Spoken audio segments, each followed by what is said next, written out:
உங்க வயசு என்னவா வேணா இருக்கலாம், ஆனா சாரி மேலையும் சாரி கட்டுறதுல இருக்கிற லவ்வும் அது என்னைக்குமே மாறாது. 10 வயசுல இருந்து 40 வயசு வரைக்கும் நீங்க என்ன மாதிரி சாரி மெட்டீரியல் வேர் பண்ணா சூப்பரா இருக்கும்னு நான் சொல்றேன். மறக்காம நோட் பண்ணிக்கோங்க. 10 to 20 ஏஜ் கேர்ள்ஸ் நீங்க சாஃப்ட் ஃபீல் கொடுக்குற சிஃபான், ஜார்ஜெட் சாரி ஆர் பிரிண்டட்ல யூஸ் பண்ணுங்க.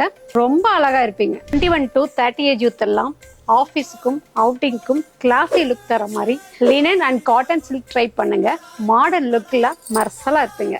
30 to 40ஸ்ல இருக்கிற ஆன்டிஸ் எல்லாம் இல்லைங்க பியூட்டிஸ் எல்லாம் உங்க ஏஜை காட்டக்கூடாதுன்னா மைசூர் சில்க் அண்ட் பனாரசி சாரியை வேர் பண்ணுங்க. நீங்க 30+ யாராலையுமே கண்டுபிடிக்க முடியாது. லாஸ்டா 40+ல இருக்கிறவங்களா நீங்க கம்ஃபர்ட்டும் கல்ச்சரும் ஒன் பர்ஃபெக்ட் சீட்ல மேட்ச் ஆகிற மாதிரி handloom, soft cotton, pure silk use பண்ணுங்க. நம்ம ட்ரெடிஷனை சேவ் பண்ணுங்க. இது எல்லாத்துக்குமே ஒரே ஒரு ரைட் சாய்ஸ் அண்ட் பர்ஃபெக்ட் பிளேஸ்னா நம்ம நவஜோதி சில்க்ஸ் மட்டும்தான்.